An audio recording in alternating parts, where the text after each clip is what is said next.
Welcome back. Today I'm going to be sharing the results of my Trendsend versus Nordstrom Rack showdown. Well, I cheated a little because I had already gotten the Trendsend box when I was doing the Marshalls shopping for my last video, which I'll link in the description box, where I compared mix and match to Marshalls, and I found two things that seemed really similar to items in my Trendsend box, so I went ahead and included those.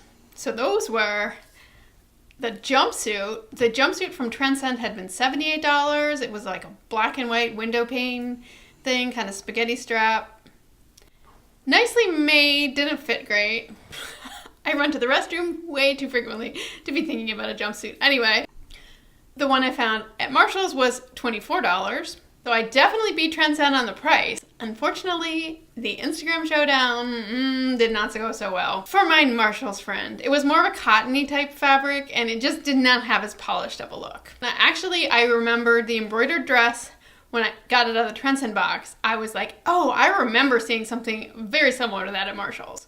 So the embroidered dress from the Trendsend box, the current sale price on that is $50. It was 100% cotton. It was nicely made. I did actually think about that one. I ultimately decided against it. The dress that I pitted it against had a similar look overall. Marshalls, that one is only $20. It's more of a t-shirt material and the overall line of it is kind of shapeless. It's not my thing at all, but it wasn't a bad rendition of that. The Trendsend dress had more shape on. The dress from Marshalls was $20. Definitely beat it on price, but on the Instagram showdown, the one from Trendsend blew the Marshalls one out of the water. The black lacy dresses, the one from Trendsend, I really didn't like. It was $88. It was nicely made. I didn't like it on me at all. The lacy black one that I pitted against the one from Trendsend was from Trina Turk. It was very traditional kind of lacy at the top, kind of a bodicey kind of thing underneath.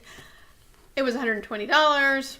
So I already didn't beat it on price. The Trendsend dress won the showdown, which surprised me. Honestly, I would have voted the other way. I didn't really have a dog in that fight. I wasn't planning to buy either dress, and it was 45% to 55%. So maybe we could call that one a draw. The knit dress from Trendsend was $50. Everything from Trendsend was their house brand, Alice & Joy, by the way. Knit dress, the current sale price is $50. Pitted against a socialite dress, which was half price, was $25. Trendsend dress had a kind of a twist front detail, which gave it a little shape.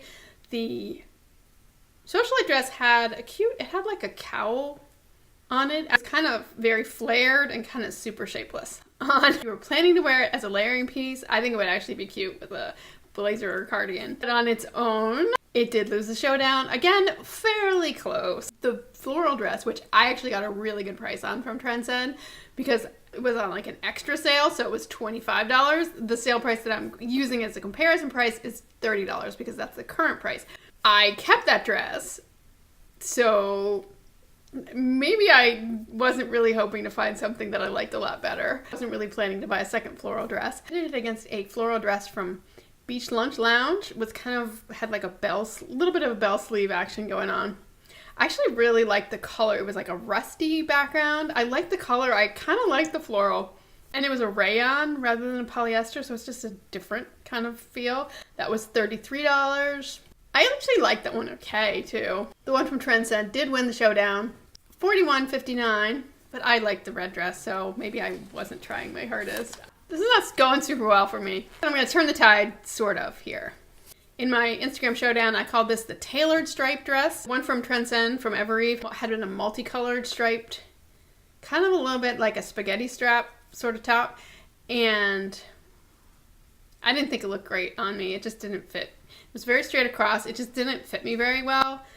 And it had the elastic waist. And that kind of thing sometimes can, if you're busty, the elastic waist can actually like create extra stuff that doesn't look good. Loved how it looked on the hanger. I just did not love how it looked on me. The one from Nordstrom Rack that I pitted it against was just a black fit and flare skater dress. Pieced striping at the hem. That was a Calvin Klein dress. That was $60, so I didn't beat it on price. My Nordstrom Rack pick did win the Instagram showdown. And that is my first time winning the Instagram showdown. But the last item had been a wrap dress, like a blue and white striped wrap dress, and the Trendsend price on the dress that I tried on, which was like a spaghetti strap wrap dress, was $50, and I wasn't loving the spaghetti strap wrap business anyway. I found a similar stripe. It had a nice like kind of chevron design the way that the dress was pieced together, kind of like that.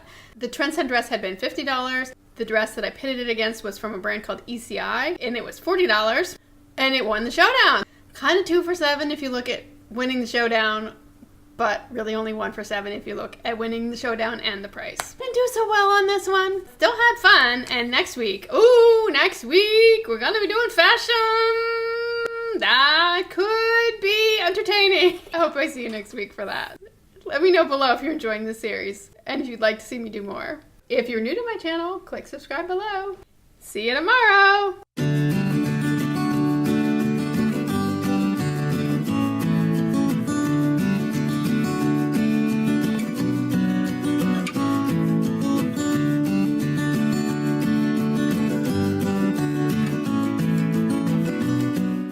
Hear sound in the background. I'm not having construction done. That is a puggle snoring.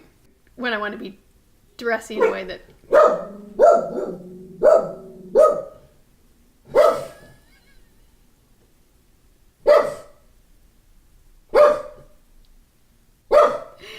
don't know if you can hear that. I love when she barks so hard that she farts.